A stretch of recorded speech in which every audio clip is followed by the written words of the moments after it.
This is a Showbile podcast.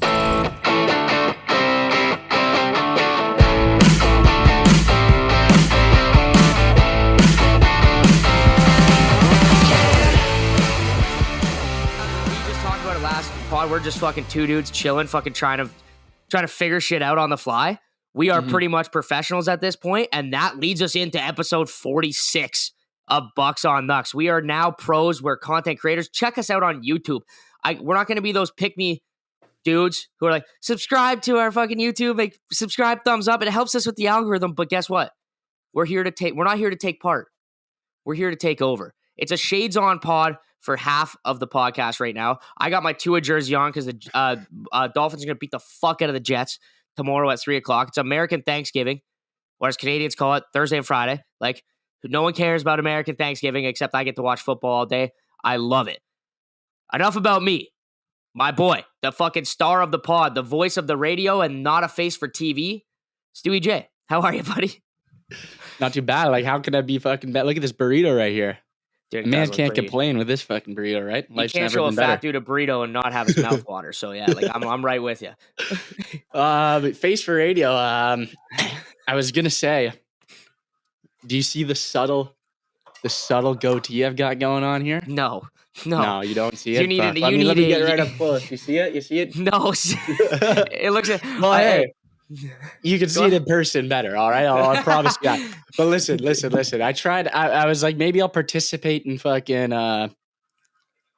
Movember, right? Because it's like, all right, I'm fucking 23. Like, I've got to fucking be able to grow something. I quickly realized, not very well.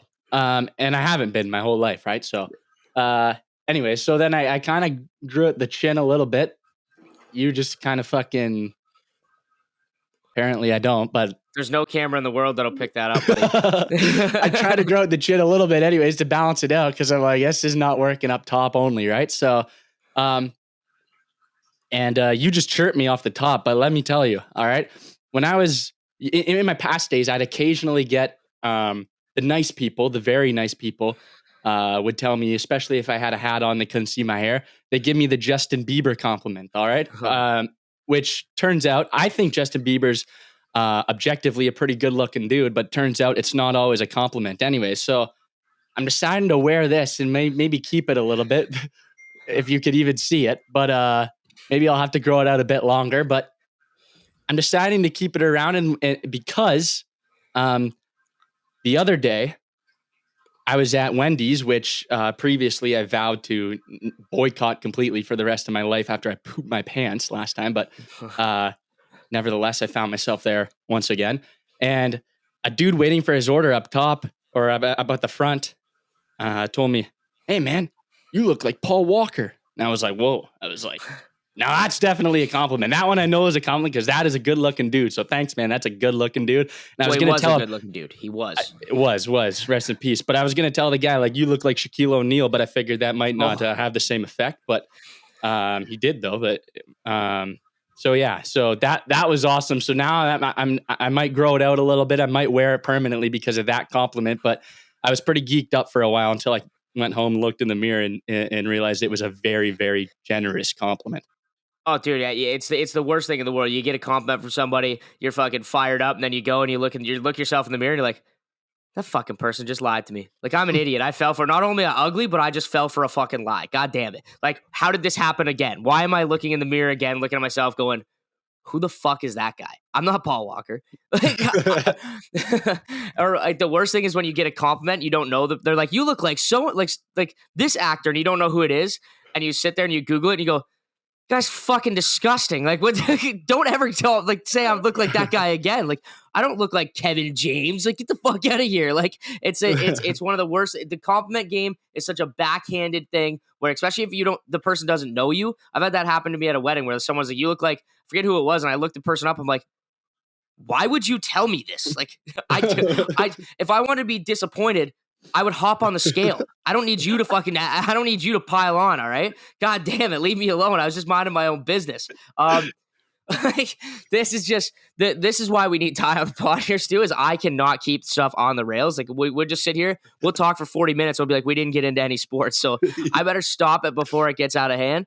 And we don't have a long pod today. We don't have a big pod today. We're both busy guys. Stu's out here crushing burritos mid-pod. That's almost impressive. And on top of it, coming from the gym. So gains and then burritos. This guy's fucking going to be huge by the time we get to episode 145. He's going to be as big as I am fat by episode 145. I swear to fucking God.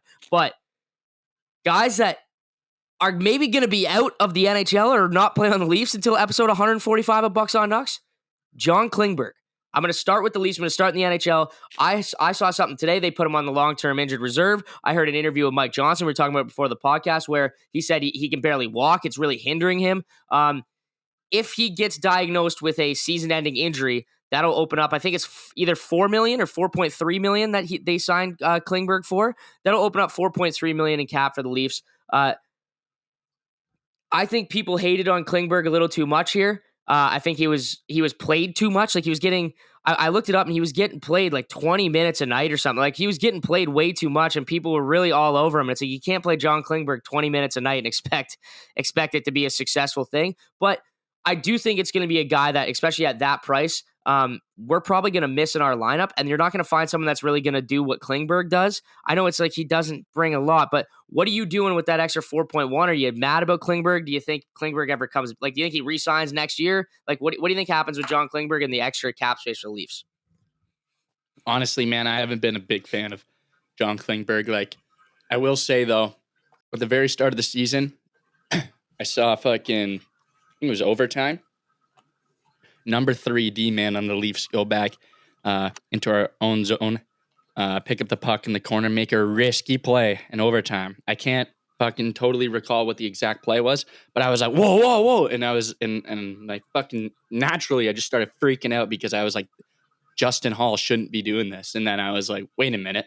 And then he pulled it off and I was like, whoa, oh, wait a minute.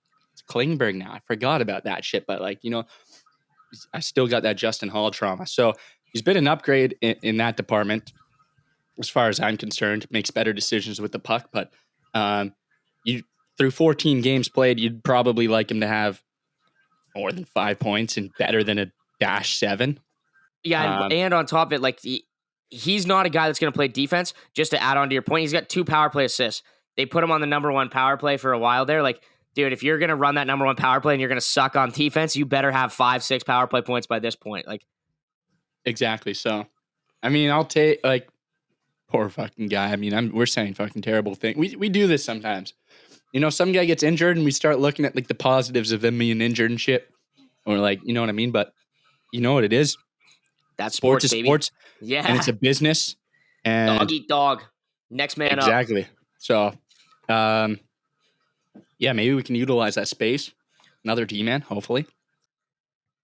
Yeah, and I like obviously there's no there's no free. I don't want to use this space to get Patrick Kane. We talked about that where we don't think he really as much as a great player Patrick Kane is, he's going to help out a team that's contending to go to a playoffs. He is going to help out a team, but I don't think he really helps out this Toronto team. We talked about that, but on top of it, like I don't know who we have a lot of guys on 1-year deals, and I don't know who you give up for like an upgrade for $4 million, right? Like, I don't know who you give up. Do you give up Robertson, like, to try to get an upgrade on D? Like, do you give up Tyler Bertuzzi, even though he's only on a 1-year deal, to like another contender of like a guy who's struggling? Do you maybe part ways with TJ Brody, a guy that I have been really disappointed with that maybe like I wouldn't want to trade because I thought he was great when he showed up last year, but Jake McCabe, I know he got off to a slow start because he was injured, but like who are you trading to bring in somebody? Like, I don't know. Like, I don't know what we can do to even utilize the cap space, right? Like, there's no free agent defenseman out there, and like other than PK Subban, like I know he's still out there. I heard rumors that they were going to go after Dumba. But with what? Like, I don't know what they're going to give up, and I don't know how they're going to utilize that space. But damn well they will, because Toronto's always within $45 of the hard cap. I think Nikita Zadorov is probably the most likely target, considering he seems to want out from Calgary, and a lot of people have like immediately linked them to Toronto, and it seems like a guy Toronto would most definitely be interested in, and it would help us for sure. Size and grit on the blue line. That would be great. It's pretty much the opposite of Klingberg, but I don't think you're not going to give up McCabe. Obviously, I don't know. I agree. I don't even know why you said that, DK. I'm not gonna lie. I'm gonna dude, sell you out on the pod, bro. Well, no. That's why we're here. So how many points does he have in 11 games? Well, that's not what he's there to do. Yeah, but he's got 0 points. He's a -2. He's playing 18 minutes a night. He's got 12 shots. 12 shots on goal, and like when I've watched, Jake McCabe looks a little bit slow. But I said you're not going to give him up. I know he's off to a slow start, but it's because he started the season injured. He's played 11 games. He might not like he's not probably still at 100%. He's still a step behind. When he showed up last year, I think I was on this pod saying that Jake McCabe was one of my like favorite additions to this team of all time. He was a better Jake Muzzin in my opinion, and I think he still has that. Especially when we have him at this year. Was it this year and one more, or this year at like 2 point something million? Like that is a absolute steal, and I don't think you trade him. I don't think you trade Bertuzzi either because I don't think people are going to want him. He's on a 1-year deal. I don't think you're going to get something good. It wouldn't be anyone off the roster. It would have to be Robertson. No, well, Robertson could end up being in there, but it would probably be like who's the kid that started the year? Fraser Minton or Easton Cowan. Two lads that had a good preseason, probably are two of our better prospects that are like the trade pieces that have any value to other teams. Because there's nobody on the current roster that you can move, or even you wouldn't want to realistically. Like you're not going to move Nyes, right? You like his development. Robertson's showing signs, and if he's healthy, I like Robertson. Yeah, but Robertson's 26 now. Like he's not a prospect anymore. You know what I mean? Robertson reminds me of Nate Pearson. Like if you were to draw a comparison, like Nate Pearson, everyone's like, oh well, look at he's making. He's 22. Nick Robertson. Yeah, I watched him play he watched him play in Peterborough fucking like 2 years ago. 3 years. Yeah, when he was 22. No, I feel like Robertson's been around for fucking ever for some reason. You're right. He is 20. He is 22. I guess I'm just an old bastard, but he feels like he's been around forever. I draw the Nate Pearson like things to him where like. You know that like Nate Pearson with the Jays is never going to work out. I feel like Nick Robertson with the Leafs is never going to work out. You trade Nate Pearson, you trade Nick Robertson, they're going to end up getting an opportunity playing first line minutes somewhere, whatever, and they're going to pan out somewhere. But I just don't think it pans out here. Like I don't know why I have that feeling, but I do. Like he's 22, he's been trying to crack the roster the last 2-3 years. Like there's a guy that's like the only guy off the roster that you're right that I would trade, and. Mm-hmm. Even then, like, yeah, it's like you don't really want to give him up. Like you said, I thought he was old, but I agree with you. He's 22 years old. He's still got potential. He's a guy that, possibly could play in your top 6. You're not going to do Nyes. Like, you're not going to trade Nyes. You're letting Nyes play this season regardless. Yeah. Like full season, whether it's, and even if you have to send Nyes down at some point to the AHL, you're letting him play all season long in professional hockey. This is first full season in professional hockey. There's going to be some growing pains. But yeah, I don't know who really you're getting rid of to bring in a good defenseman. I think the biggest mistake for the Leafs this offseason, I've said a couple times now, is letting Luke Schenn walk. I know that sounds so stupid because it's Luke Schenn and he's a 6th defenseman. He brought an element to the team that they didn't have. He could make a good first pass. He was physical. He would stand up for the team. He just felt like a guy that kind of like, I don't know, like boys look back when he's on the point and they're like, yeah, he's not the greatest player. He's a 6th defenseman. He might get healthy, scratch some more, but we trust that motherfucker. Like, and he's going to be there for us. He's going to go into the fight with us. I like that about him. I like the Zadorov thing because when I watched Calgary in Detroit there, Tanev was way better, dude. Tanev is very good, but we don't need Tanev. We have Tanev in Brody. We have Tanev in Riley. We have Tanev in McCabe to we have puck moving defensemen, which is what Tanev kind of is. We need a Zadorov to come in and play 16, 17 good minutes a night of just physical hard hockey. Yep. And I don't know. And I like the fact that instantly he linked to us because Tree Living also just had him, right? But so everybody from Calgary, they're on the block. Oh, I bet you Tree Living's gonna fucking want him. Like it's kind of weird. Like I don't know what they think, but I don't know. I just still don't know who you trade for Zadorov. Like, what do? You trade a 2nd round pick? Like, he's not worth a 1st.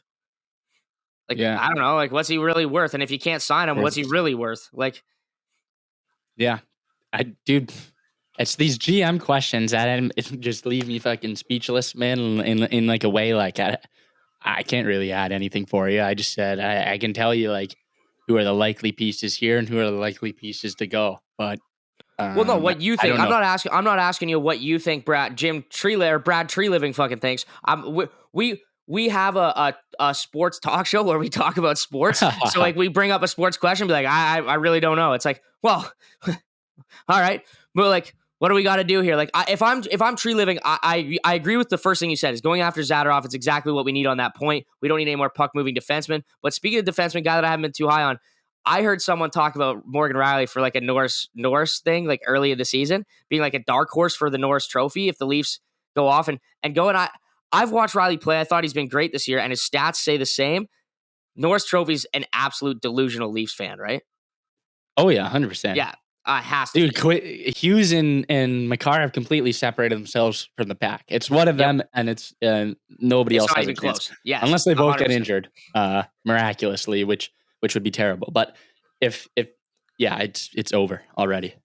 Dude, Hughes looks nuts, like in fucking and Hronek.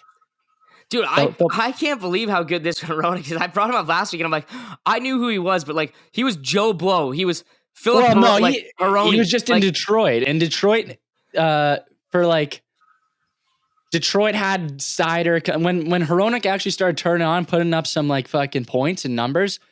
It was like Sider was the D man there. Nobody really gave a fuck about Philip Hronek, and then Ben Sherrod showed up too, like.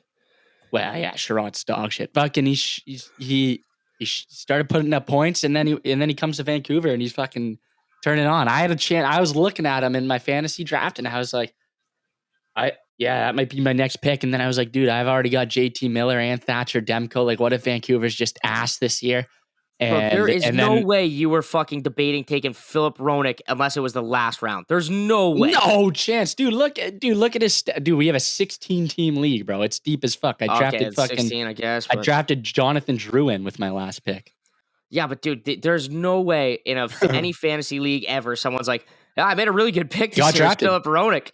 Got drafted. I can find it for you right now. Who drafted him? I'm not. I believe you, but it's like that's crazy to me. Like that is crazy to me that someone would draft Philip Hronek because, like I said, he was. I don't know. I'm pretty. Like I watch a lot of hockey. I'm into and and Philip Hronek is like, in my opinion, was like a 4th, 5th defenseman on Detroit.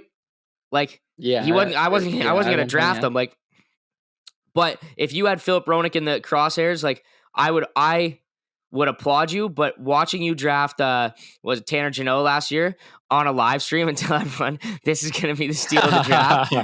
If you would have drafted Philip Hronek and we were on a live stream, you know for a fact that you would have been like, fuck, this might be fucking Goudreau 2.0. Like there's no way you would have had faith in that pick, but I respect the absolute fuck out of that pick. I was all over Thatcher Demko this year.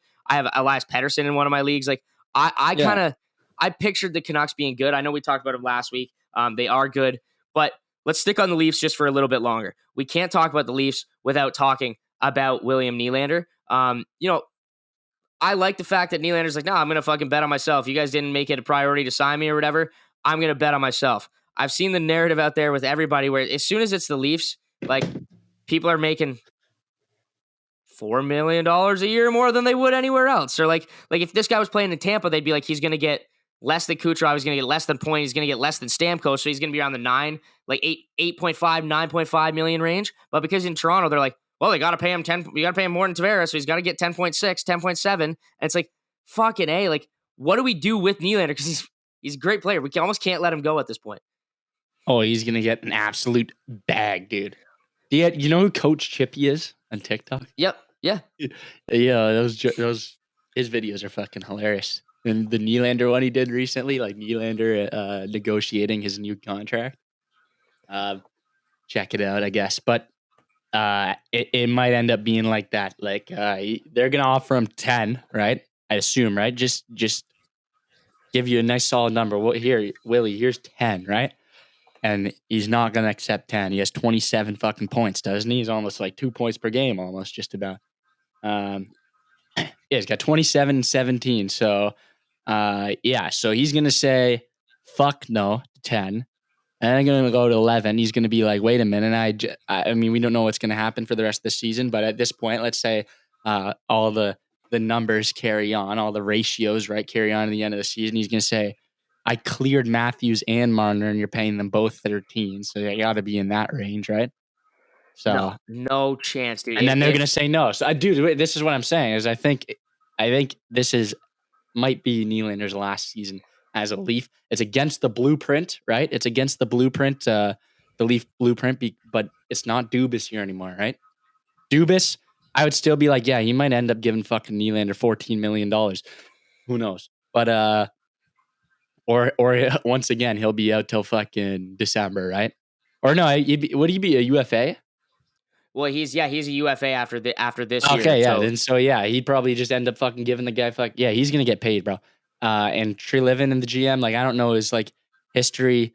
How long was he the GM in Calgary for all those for like the Huberdeau and Kachuk and Goudreau and all that fiasco? Yep. Yeah, that's what Nylander's not a Leaf, my friend. Nylander's not a Leaf next October, my friend. So I'm going to ask you this question of because we're doing a little bit of a game, I guess, later is like finish this sentence, and I'm gonna take Brad Treliving's spot, and it's like, but what number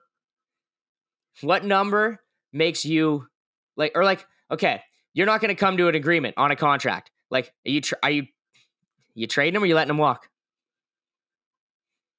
I'm letting them walk, I guess. Like, there's no what do you mean? You're not gonna trade Nylander at the trade deadline. If you guys can't sign him for fucking next year, and this is his career year, is dude, like, well, you want that. You want the guy's fucking humming on the. He's your best player right now.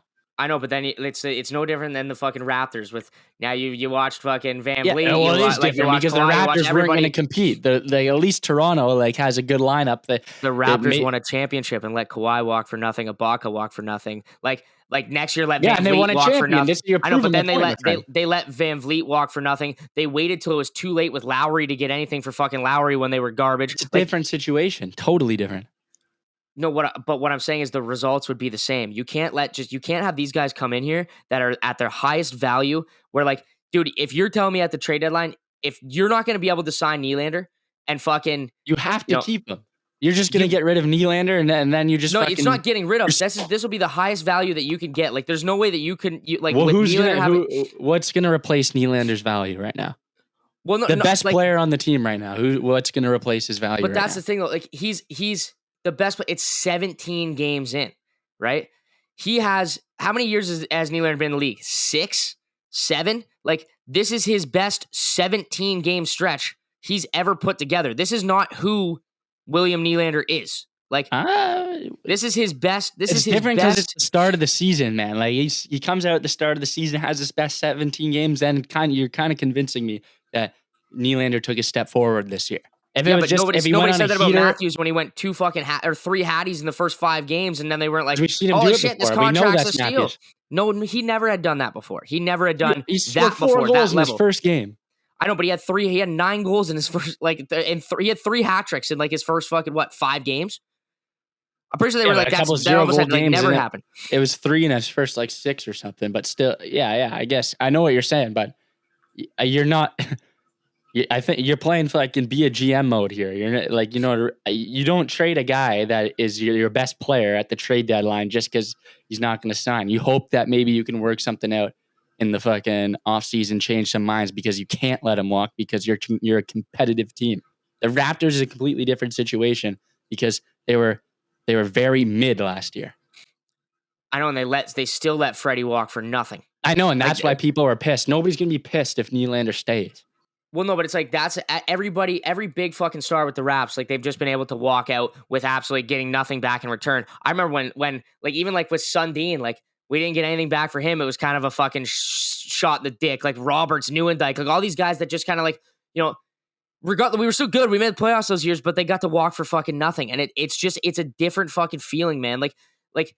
Especially, like I said, Nylander's great, but this isn't who Nylander is, man. I was the same fucking guy who's saying, I was a Nylander fan, and then last year I called out an icing play, an icing call in the first round that Nylander didn't fucking hustle out at all, and I'm like, you fucking can't win with this guy. That still hasn't changed for me, right? And on top of it, if, you're not going to be able to afford him regardless. I'm looking up, NHL players' contracts, right? I'm going through the active list. Are you going to give him... Is he more valuable to this team than Sidney Crosby is at 8.7 mil? Is he more valuable to the team than Alex Pietrangelo at 8.8? Is he more valuable to the team than Cale Makar at 9 mil? Like, Well, no. what is comparing to? It doesn't make that doesn't change anything. If like what I don't know what you're saying. Like the salary is like what you said, when you're like, he's going to ask for 13, $14 million a year. If they're that far off, like, dude, he is not more like Vasilevsky makes 9.5.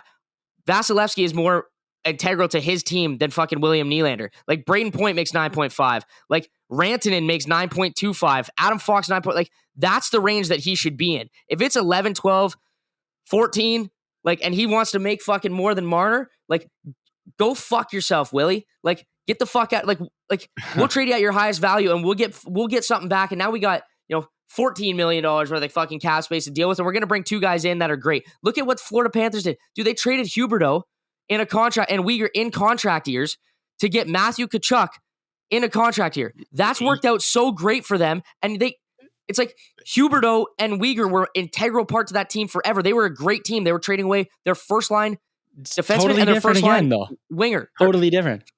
That was in the off season. They knew both those guys were walking. They knew both those guys were walking, and they said they don't want to play here anymore, and they traded him. Nylander was going to finish the season regardless with the Leafs. If you trade him, then you just lose. You're making yourself less competitive.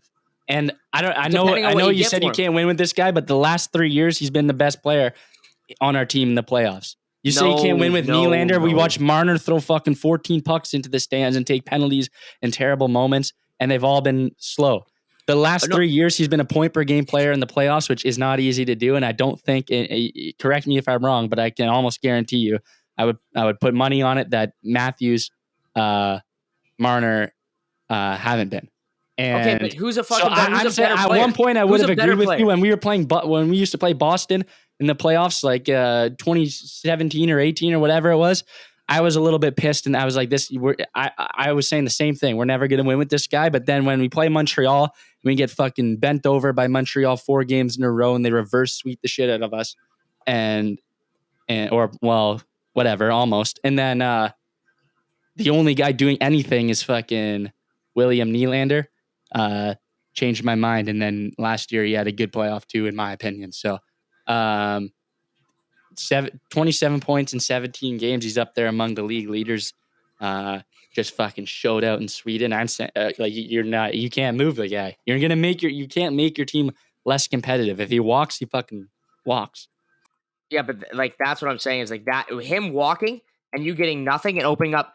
He is arguably the biggest steal of a contract in the league right now. Arguably the biggest steal at like 6.8, 6.7. Why would you get rid of that? Because if he walks, you're not going to be able to replace anything of William Nylander. You're going to get zero value for William Nylander, and you're not going to get anybody for 6.7. You could probably get someone of equal value that you need more, right? If you trade Nylander at the deadline, you get 60 fucking games out of Nylander. It's fucking that far off. You're not going to sign him. You could still do a trade with William Nylander involved in it. That's going to make your team better. The best contract. No, you just said he's the best steal in the league as far as value right now. So why? How that makes the loss of the offseason even worse. That makes it even harder to swallow. How would you possibly make the team better, though? How would you possibly make the team better? If he's the best value in the league and you move him, how are you going to possibly make your team better? I mean, you're trading the best value player in the league. How is that making it? You can't make if that's what you're saying, it'd be hypocrite or it'd be contradictory completely to say that you can trade up and make your team better. Well, to me, it's like, I feel like if you trade William Nylander now, at the trade deadline, you're gonna get more value than the $6.9 million of cap space you're gonna get when he walks for fucking nothing. Because guess what? This team ain't fucking winning a cup, regardless of it. They aren't winning a cup. They're not going past the fucking second round. This team is not good enough to do that regardless. There is thing where it's not the Dubas regime anymore, where like we can't just keep doing the same fucking bullshit as we've done all year, every year, and expect to be like, now we're going to win a cup. We still don't have a goalie. We still don't have good defensemen. We still are the same up front. We're rolling with the same fucking guys. Austin Matthews in the playoffs has 44 points in 50 fucking career games in the playoffs. William Nylander has 40 points in 50 games in the playoffs. And regardless, like, it hasn't fucking amounted to shit. Nothing shit. Well, we had to set a fucking sports record. You're guaranteeing doom, though. You're guaranteeing doom getting rid of Nylander. I hear what you're saying. You don't want to lose a guy. You don't want to lose a guy that's on a heater right now that has value that might not end up fucking signing with the team, especially if it's guaranteed pretty much he's not going to end up signing back with the team. But you have to understand, you can run this situation back 100 years in a row with Brad Treliving or pretty much any GM in the league or anybody except maybe if you were behind the fucking or you're in the fucking press box. You can run this by anybody, and it will 100 times out of 100, Nylander will remain a Leaf till the end of the season. 100 times out of 100. You can't. 99. No, 100 times out of 100. You can't. First of all, you're a competitive team. Second of all, the fans have watched you get fucking doused in the fucking first round. 7 years in a row, setting a sports fucking record. Yep. Exactly right. So, and finally you made, it seems like we're making progress, right? We made out of a first round last season, right? Not really. Well, we did. And then no, but that's not progress, dude. We were supposed to be fucking winning cups the last 6 years. Like, okay, listen though, right? So what would that say to the fans if like we just witnessed this? We just had to put up with this shit for 7 or 8 years now. And now you fucking get rid of our best player at the deadline, so you're pretty much giving up. Then third, you have to find who are you going to target in a trade for Nylander. Third of all, tell me some names later. I'll tell you if it's even possible. All right, think of them. Okay, now. I don't like to play a GM now. Is just like I'll tell you. and then all of the if you like a guy, the team has to be a suitor too. What team is going to take on Nylander and then give you a fucking a competitive player back? A team that wants Nylander is also the team that wants to keep their fucking competitive players, especially if he's going to be a rental. He's a UFA. There's not going to be like Arizona's not going to be fucking knocking at your door and fucking offering you fucking Clayton Keller or something. You know what I mean? Well, it would be the situation like with the Tkachuk thing where he gets traded, he's already got a contract signed. It would have to be that type of situation. It's hard to do that midseason. And I'm playing devil's advocate big time here. I would rather trade Marner than Nylander. You know how much I hated Marner in the playoffs last year as well. I'm playing devil's advocate big time because the thing that you run the risk of is the pure Luc Dubois trade, right? He wanted out, and dude, they got like Gabe Vilardi and Iafallo for Dubois. Like, that's just not good enough, man. You did like Dubois is way better than that. I understand you run the risk of doing that. I just don't want to see William Nylander walk. And that's kind of going to bring me into like our game here. We're going to kind of wrap this up quickly. I'm going to go first. And this is a finish this sentence. So if I'm Brad Treliving, if I offer this contract, William Nylander will stay. And I think it's around the 10.5, 10.7 range that I think he would accept. You believe that? I do. I just. No. So that's just what I think. That's where like, they start from the Leaf side. Like, well, like if you look at like the $10 million a year players, like I don't know, he's right there with them. Like Kucherov makes 9.5, Point makes 9.5, like, and that's what they do in these contracts. When it goes to arbitration, it's about comparables. Like that's what they do in like arbitration. They say, here's your stats that you've had over the last year. Here are guys that have had the same fucking stats, the same efficiency ratings, the same everything. Those are the money they're getting. Here's what you're worth. I don't think UFAs do arbitration. I think no, but I'm saying that's how it is, man. Like that's why Matthews was like, it's like our comparables are you're gonna go to your team. You're my comparables to my team, and I'm making significantly. You're offering me significantly less than all of them, and if this continues, I outperform them. Yeah, no, dude, you outperformed them once. You've been on the same team as them since what? So yeah, that's what they say. 2016. Since 2016, you've been on the same team as these guys, and you've been the third best player on the team. By the end of this season, stats are going to tell you that William Nylander is the third best player on the team. You're not going to get paid. Like, you are going to get the John Tavares 10.5, 10.7, 10.8, but you're not getting, he doesn't deserve more money than Marner. He doesn't deserve more money than Matthews. No fucking chance. He'll get that same money if he goes at, no, I'm not saying I disagree. I'm just saying if he goes elsewhere, he'll get it. I promise you. So I agree with that. Why is he going to stay? Why is he going to accept 10-7? He scored 40 goals last year. Like, I know what you're saying. Like, I know what you're saying, and I agree with you still that Marner and Matthews are our two best players. However, we'll see how a full season goes. But even with that thought in mind, he's still a 40-goal scorer, a point per game guy. Mm-hmm. You know what I mean? Like, it doesn't, or a point historically, and now he's even more than a point per game guy. So he's going to get his money elsewhere. Just because he's the third best player on our team doesn't mean he can't be the best player on a successful team somewhere else. I agree with that. And like this goes back to what we talked about last week. Jack Campbell, David Clarkson. People make the biggest, like the most amount of mistakes on July 1st. And Willie Nylander is a big fucking fish. Yeah, you're right. He might fetch like if an Arizona, someone like Chicago. Like Chicago would be a great example where they have no fucking like they have so much cap space and they got Bedard and they're really looking to make a splash. They'll offer him 13. Fuck it. Like by the time we got to sign Bedard, the cap's going to go up. But you're going to keep your GM hat on because I know how much you like being a GM. Okay? You're Ross Atkins. Finish this sentence. My biggest concern this offseason is third base. You agree? Kind of like I think there's more than one. But that's why I said biggest concern. I think there's a few concerns with that team. Well, third base also like rolls like I mean that as it, and like you need to fill that position and it has to be a good hitter. You know what I mean? Yep.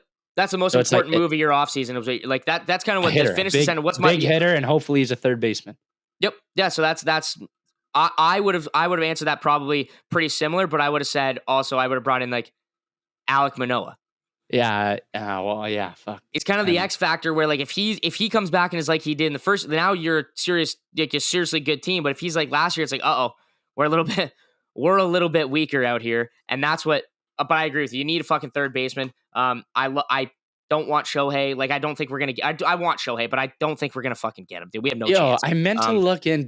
Did they like wine and dine Shohei? Yeah, he's gone to meet with a bunch of teams. So this is where I'm gonna leave you. I'm going to leave you on the fucking seat here because my next question, perfect segue into it, was when I sit down at the negotiating table and I'm Shohei Ohtani, I'm starting at blank number. Oh, from Shohei Ohtani's side? Yeah, like what you're sitting down and I'm you're asking like for the fucking city, man. I don't know. Wait, you could ask for anything realistically. He's gonna. But he's got Tom. Remember, he's got Tommy John, so he's not going to pitch next year. He's only hitting like. He'll get. So by the time he'll get 50, like I said, and you said no when we started this pod. It was like one of the first like 3 episodes, and we were talking about how much Ohtani's going to get when the time comes, and I said it's going to be over 50 average annual value, and you said no, and it's. I don't think that's near where it even starts though. Well, I saw something that was like a comparison, like maybe 12 or 13 years or 10 years at like 700 million. It's like, holy fuck, was I ever wrong?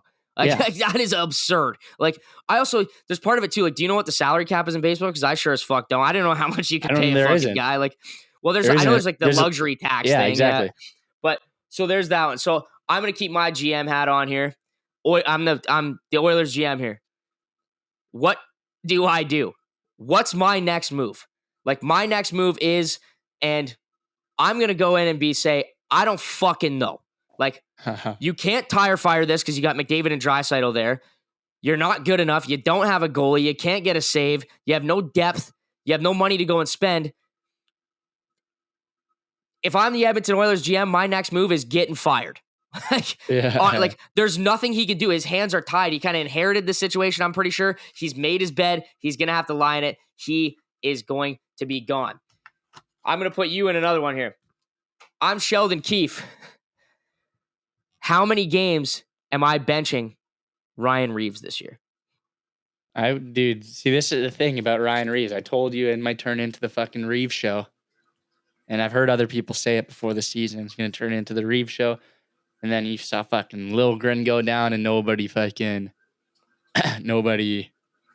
stood up for him. They asked Reeves in the dressing room, "Oh, he's lucky I didn't see him and shit." But the dude's I can't lie, like good hockey player, objectively good hockey player. No, but for compared to NHL guys, he's a bit of a fucking plug.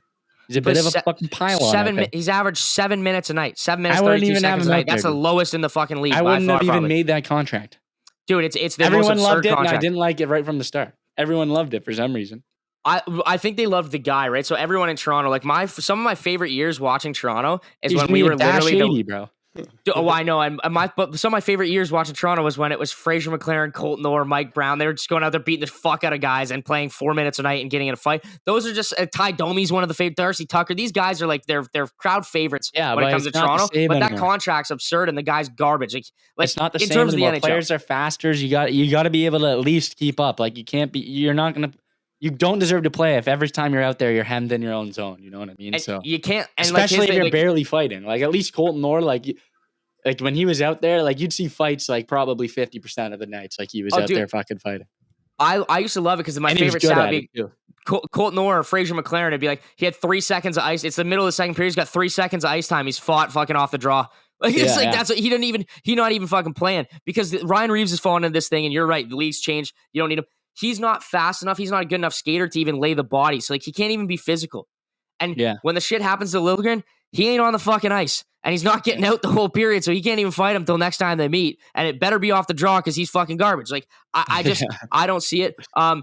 One last one here. I'm going to give you one guy on the Leafs, just because this has been a Leaf-centric pod. We might as well wrap it up with the Leafs. One guy that you think needs to pick it up, like one guy to step up, and one guy that's going to probably cool down. Like we're seeing the best version of this guy right now. You start with who you think has to pick it up on the Leafs from what you've seen, stats, whatever you want to like, whatever you decide. I'm gonna say Bertuzzi to pick it up. And that was a signing that a lot of people were excited for. Who do you think's see after everything like the obvious answer for who's gonna cool down would be Nylander, right? Just based on history, right? Yep. And I'll start with Tavares. Like Tavares maybe might settle down a little bit. Tavares has been a point per game guy like is like his whole career. I feel like he doesn't get like every single time. I feel like he's aging, and I feel like every year I feel like this is going to be a step back year, and it never is. So. He just somehow you look at the end of the year like fuck, he had 30 goals and 80 points. Like he had a point per game. It is like Tavares is like he's aged well. I hope he comes back and does league minimum. We talked about that, but you're right, Tyler Bertuzzi. He's playing 15 minutes and he did have a chance. My guy that I think is going to cool off here is Morgan Rielly. We've watched Morgan Rielly play his whole career. He's playing 24 minutes, 46 seconds of ice time a night right now. That's his average. It's 24. He's almost playing 25 minutes a night. He's got 15 points. He's a +7. He's got 4 points on the power play, but it's like, I don't know. I think Rielly's good, but dude, like this is the best 17 game stretch we've seen Morgan Rielly ever play in his career too. I think he's a guy that's going to slow it down, and that'll roll me right into a guy that's kind of got to pick it up. And I'm stuck between a couple guys. It's very easy to look and say Ilya Samsonov. Like very easy to look and go, yo, Samsonov, you have. I didn't even think about goalies, but yes. Well, 878 save percentage and a 356 goals against average, and Wall's played more games than you has. Like I know he's 4-1-2. He's lost 2 games overtime, but the save percentage and the goals against average speaks for itself. That's too easy of a pick. I am going to go with a guy. I don't want to go McCabe. I don't want to pick on McCabe like in terms of got to pick it up because he started the season hurt. To me, I know it's his first full season. Matthew Knies. When I watch, he's been out there playing with Matthews and Marner, and I just like, it's like, buddy, like I know you're a good player, but like you better start showing that you can play with these two guys, or else you're gonna be on the third line quick because like. I don't know. Max Domi's played really well. He's got 9 points in 17 games. Like he's got no goals, but man, you put him on that line with Matthews and Marner. I bet you he brings that element kind of different than like. Or if Robertson catches a heater here, he could take. I think Knies needs to kind of step it up. I don't know what exactly he is. Like I don't know if he's going to be a point per game guy. If he's going to be a 60 points in 80 games with like physical, because he's not like very physical. He just doesn't like. I don't know if you're playing with Marner and Matthews like. You got to bring something extra to the team, and I feel like he's a guy that's got to step it up. Yeah, I agree. Like he comes in bursts. You know what I mean? Like when the first game he was up on that line, he went crazy, and we thought like we just found a new pair, and this is nice opportunity. And then like have a couple games with no points at all, right? So like I still like him, and I think. Yeah, I don't know what he's going to be either, but he's definitely a guy that makes plays. The one, and I don't mind him. Like, there's never really a point where I'm like, fuck, I hate Knies out there at this game type thing, right? So even when he has like a kind of quiet game, like it's good because it's quiet and you don't really notice him like making like too many mistakes out there, except for the one thing I'll say is he's so reckless with his stick when he doesn't have the puck. I mean, like, and he has 12 penalty minutes, which is more than all our top forwards. 6 minors too. Like, right? He didn't have a 10 in there. So, he didn't have a 5-minute fight, so he's got 6 minor penalties. Yeah. And I don't remember them all, but I can probably I feel like there's a good chance all 6 of them were stick infractions of some sort. Slashes, hooks, trippings. He's just fucking, I don't know. He's a fuck, you know what I mean? Like, he's just like whacking the, like, guy just whack shit around. You know what I mean? So here's what I'm saying with Nyes, though. Got to step it up. Him even having 5 goals right now. He's got 5 goals and 18 shots. He's got 27.8 shooting percentage, like 27.8%. That's going to come down, right? So you can't play on Matthews and Marner's line and just have quiet games. If we already know, like, your production, you're not going to score 5 goals every 18 shots in the league. He's just not. He's not going to fucking do it. So that's shooting percentage is going to come down. Also, he's only taken fucking 18 shots. The other 2 guys on his line have taken 70, 39. Nylander's taken 77. Tavares 58. Like, the other guys that are on those lines have taken way more. I get it with Matthews and Marner, but, like, dude, you get 18 shots. Like, that's too quiet of a game, right? Like, too quiet. Like, so in my opinion, that was like a hard pick. Who do you think's got, like, who you went with who's stepping it up or who's gonna cool down? Did you say Nylander? I said Nylander's probably the I would agree with you now that you like kind of talked about it. I would agree and say Riley as the guy that might cool down. As far as who's got to step it up, I still stick with Bertuzzi, but I didn't even think I would have said Samsonov off the top, but I wasn't thinking goalies. So Samsonov number 1, and then I think like Bertuzzi, I know has more in him, especially on like when you have him on a line with fucking Matthews and Marner every once in a while. And start the season, I expected more out of him. Like, yes, flashes, and I'm like, wow, I like how this could turn out. Like, him on this line here, and then, but I don't know, it just hadn't seemed to work. You know what? We'll wrap it up like this. I'll get your last thoughts on this. We were going short pod today. We're actually, before we get out of here, I'll tease our next week's podcast. But with this Leafs team, like, I don't know, a lot of the signings, man, not the right nucleus, dude. Like, not the right nucleus. I think I've said this before, where that team in the playoffs last year with O'Reilly, Achari, McCabe coming in, Lafferty coming in, like, that was Luke Shank, like, that was a good team. That was a really fucking good team, and they looked good. Like, after the trade deadline in that first round, they looked good. Second round, they looked good too. They just caught bad bounces. They just didn't go their way. Ran into Bobrovsky, who was the hot goalie. Florida went to the like one of those things where, but you could tell, like, that was a good fucking team. Like, it was a great additions to that team. Mm-hmm. This year, it's like, dude, we're not even close to being close. And last year, I felt like we were a better team before those additions. And think of all the names I just said: McCabe, Lafferty, Shen, O'Reilly, Achari. Like, we got fucking 6 guys at the deadline to make ourselves better. And, like, we are worse off now. Like, we're gonna have to get 9 fucking guys this year to be good at the fucking deadline, kind of thing. So I don't know where you stand at that, because as a Leafs fan, like, realistically, we're gonna fucking make the playoffs. The regular season almost doesn't matter. Like, we're gonna be in the playoffs. Like, we're a good enough team where we're gonna be there. Like, it's ho-hum, another fucking early exit for the Leafs, in my opinion. I don't know. We'll see. It's too early, man. It's too early. It is too early to tell. And I know it's this kind of a quicker pod than we got, but it's an early exit for the boys here today. Any final thoughts? Any fucking burrito shits you got to go out and take care of here, Stu? Or are we all rolling pretty until the next episode? I think we're good. Nothing much. We pretty much, that was entirely hockey this one. Nothing really too pressing in UFC to really talk about. There's a couple headlines in fucking basketball. I don't even know if you want to talk about fucking the Popovich cool was the Popovich thing with Kawhi last night at the free throw line was pretty cool to see. Corny as fuck. But it was you've not. I don't think it's corny because you've never seen it before. I've never seen that before. But it was corny. Oh, nobody boo. Everyone treat everyone good. It's fucking professional sports. These motherfuckers pay us $1,000. They won championships with the guy. I get where he's coming from. I don't think he was doing it. I don't think he was doing it to be corny. No, I know, but that's what made it corny. It's like genuine telling fans, don't boo. It's fucking professional sports. Shut the fuck up. Coach your team. What makes you entitled to go grab the mic and tell fans who make way less, who are paying their like monthly salary to fucking sit courtside, be like, don't boo Kawhi. Like, shut the fuck up. Like, you corny bastard. Like, just die on the bench. Like, you're old as fuck. Sit there. I love you, Pop. You're gonna go to the Hall of Fame. Don't be fucking going over there and thinking you can go and grab the fucking mic, like, and tell fans not to boo. This is professional fucking sports. Kawhi's got championships. He's made millions of fucking dollars. He's playing and living in LA. I don't fucking care if a fan fucking boos him when he's at the free throw line. Fuck that, Popovich. You are corny. But he's not even the worst thing in the NBA right now, dude. Like, yeah. Like, that Josh Giddey stuff. See, Josh, I don't even know what to say. Like,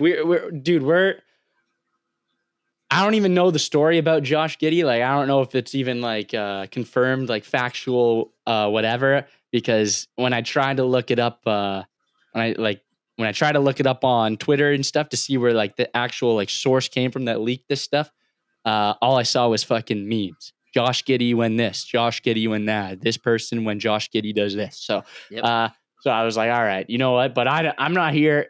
We share opinions on this podcast. We don't report the fucking news. So, my opinion is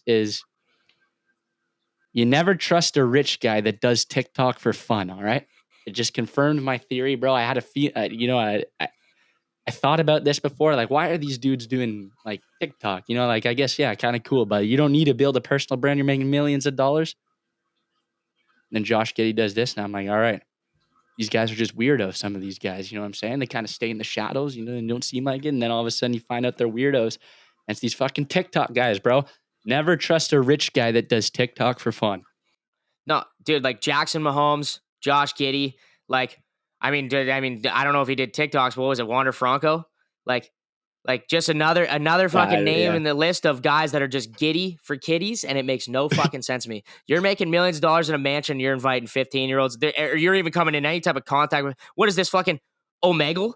Like, I don't even know if you remember Omegle. Like, what did, like, it's Josh Giddey and Jackson, like, these are the type Wander Francos, they're just the guys that were on Omegle fucking beating off on the camera every time you just keep switching, looking for somebody. It's just old dudes beating off the 13-year-old fucking girls on Omegle. That's what Josh Giddey and Wander Franco are doing in fucking real life.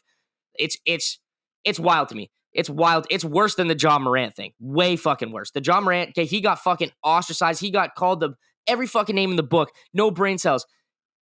John Morant is a fucking saint compared to these absolute losers like Jackson Mahomes, like Josh Giddey, like Wander Franco. These guys are fucking scum to society. If it's fucking true, which it looks like it's true, there's some Snapchats and shit from the girl, like being like, I just fucked Josh Giddey, and he's like standing there in the back.